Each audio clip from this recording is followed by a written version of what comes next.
Muchas gracias, ministro. ¿Cómo piensan garantizar los derechos y libertades fundamentales de los españoles? El reciente cruce parlamentario entre el Gobierno y Vox refleja el nivel de polarización política en España, donde los discursos se han convertido en acusaciones cruzadas cargadas de ideología, reproches históricos y cuestionamientos sobre la legitimidad del adversario, dejando en segundo plano el contenido real de las políticas públicas y los derechos ciudadanos. La diputada inicia el debate planteando una cuestión que, aunque formulada como una consulta institucional, encierra una crítica directa al Gobierno. Al centrarse en la garantía de derechos y libertades, pone en tela de juicio la legitimidad democrática del Ejecutivo, insinuando que sus acciones han estado marcadas por el abuso de poder y la restricción de libertades ciudadanas. Este planteamiento busca encuadrar toda su intervención posterior dentro de una acusación más amplia, que el Gobierno no solo no protege esos derechos, sino que los ha utilizado como herramienta para reforzar su control y evitar la rendición de cuentas. Bienvenidos a este espacio donde desmontamos los discursos políticos frase a frase. Hoy vamos a analizar uno de los cruces más tensos entre el Gobierno y Vox en el Congreso. Si te interesa entender la estrategia detrás de cada palabra y cómo se construyen estos discursos, suscríbete al canal y activa la campanita. Aquí no solo vemos debates, los analizamos en profundidad. Empecemos. Que quiere conocer el origen de todas esas personas que en los días de la Dana no estuvieron a la altura. Yo le digo que el origen está claro: Génova 13 y el Partido Popular. Gracias.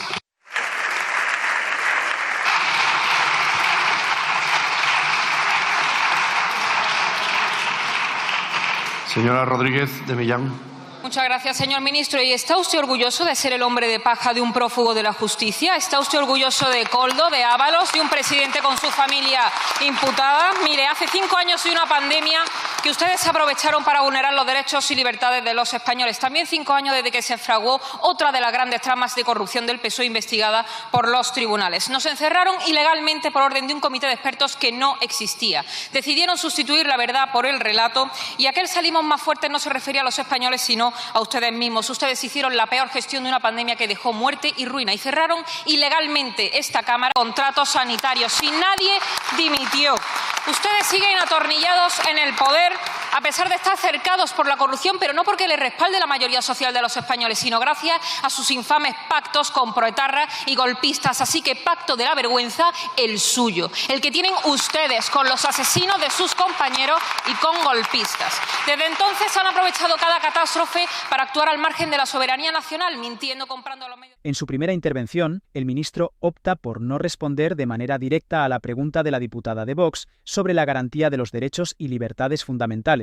En lugar de eso, utiliza su turno para criticar duramente las políticas que Vox ha impulsado en los territorios donde gobierna, centrándose especialmente en la Comunidad Valenciana. A través de una estrategia discursiva claramente confrontativa, acusa a Vox de haber impuesto una agenda ideológica regresiva en materia de igualdad, medio ambiente y pluralidad lingüística, y aprovecha la oportunidad para extender esa crítica al Partido Popular, sugiriendo que ha sido absorbido por la extrema derecha. Así, el ministro trata de poner en duda la legitimidad de quienes le formulan la pregunta, insinuando que sus acciones políticas contradicen los valores democráticos que dicen defender. Además, el ministro pretende dar la vuelta al debate político, utilizando la pregunta como excusa para situar a Vox y al PP en una posición defensiva. Su intervención busca retratar a sus adversarios como los verdaderos responsables de una deriva autoritaria, acusándolos de poner en riesgo la convivencia democrática mediante medidas que, según él, excluyen a ciertos colectivos y debilitan el marco institucional europeo. Con este enfoque, el ministro no solo evita hablar de la gestión del gobierno central, sino que además intenta marcar la agenda del debate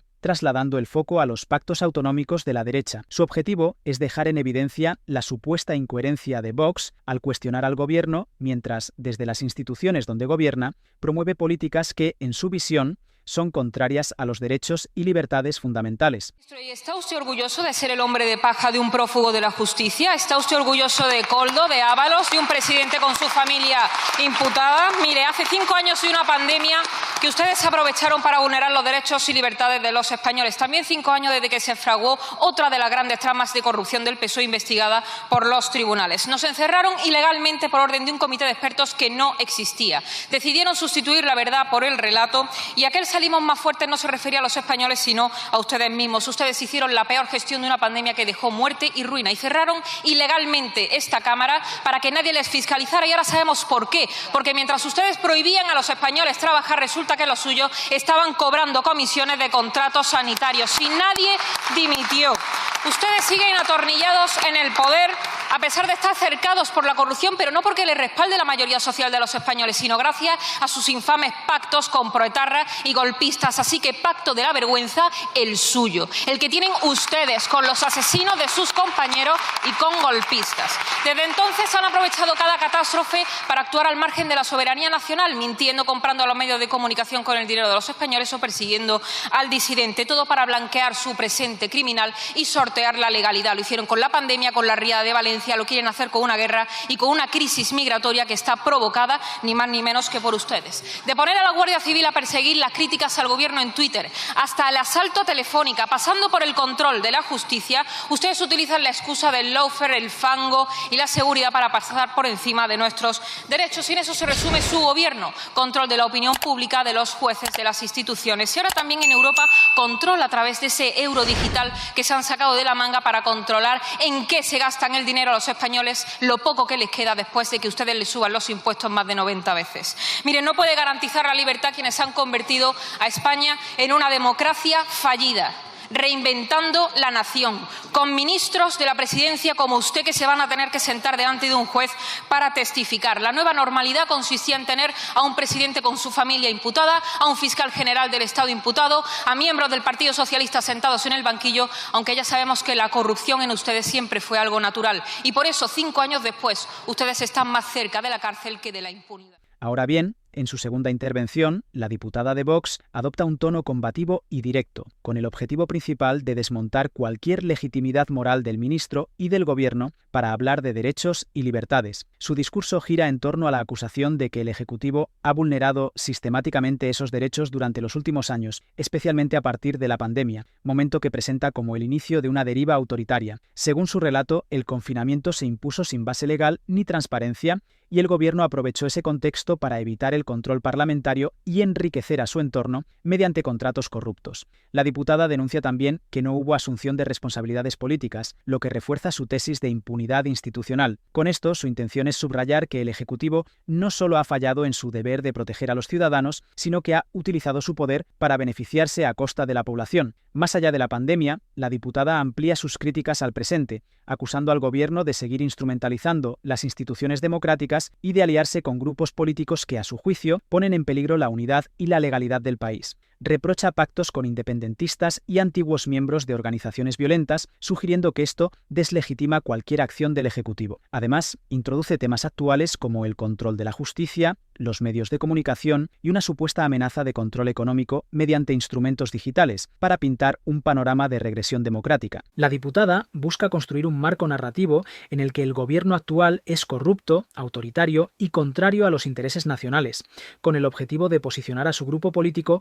como la única alternativa capaz de defender los derechos y libertades que, según ella, el Ejecutivo ha traicionado. ¿Te das cuenta de cómo los argumentos van más allá de lo que se dice y se esconden en cómo se dice? Si te está gustando este tipo de análisis, apóyanos con un like y comenta abajo. ¿Quién crees que manejó mejor el debate hasta ahora y por qué? Queremos leerte y no olvides continuar con nosotros. Aún quedan cosas por analizar. Felicito a usted, y usted tiene una intervención acelerada a la par que faltona, pero bueno, este es el tono que tiene Vox. Miren, ¿sabe cómo se pueden garantizar los derechos, que era su pregunta inicial? Pues sirviendo a los intereses de España. ¿Sabes cómo no se garantizan los derechos? Pues como Vox, estando al servicio de intereses milmillonarios extranjeros. ¿Ustedes se creen que en ese pacto que han impuesto al Partido Popular incluso se apuesta por financiar la prevaricación? Que dicen ustedes que la Generalitat Valenciana asuma las multas de la Unión Europea y del Gobierno de España por no cumplir las normas medioambientales.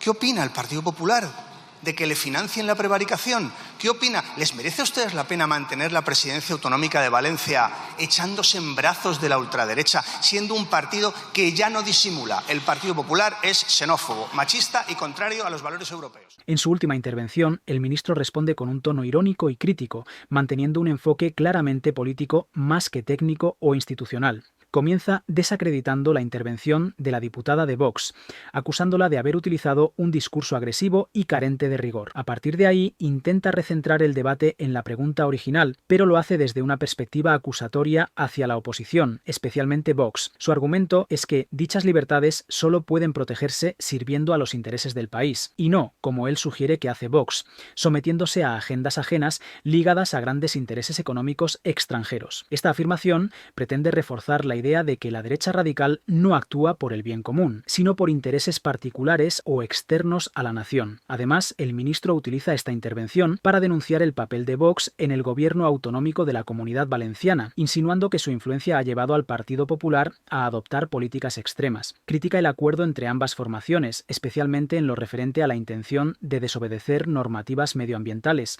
y lo presenta como una forma de institucionalizar la prevaricación, algo muy grave en términos legales y éticos. Al final, su mensaje busca alertar sobre el avance de la extrema derecha y su normalización a través de pactos con partidos tradicionales. De esta forma, el ministro convierte su respuesta en un contraataque ideológico, en el que afirma que es precisamente la alianza de PP y Vox la que pone en riesgo los derechos y libertades fundamentales, no el gobierno al que él representa. Si llegaste hasta aquí es porque te interesa el análisis político serio, más allá del ruido. Así que suscríbete, dale like si te gustó este desglose y activa la campanita para que YouTube te avise cada vez que publiquemos un nuevo episodio. Aquí convertimos los debates en conocimiento. Nos vemos en el próximo análisis.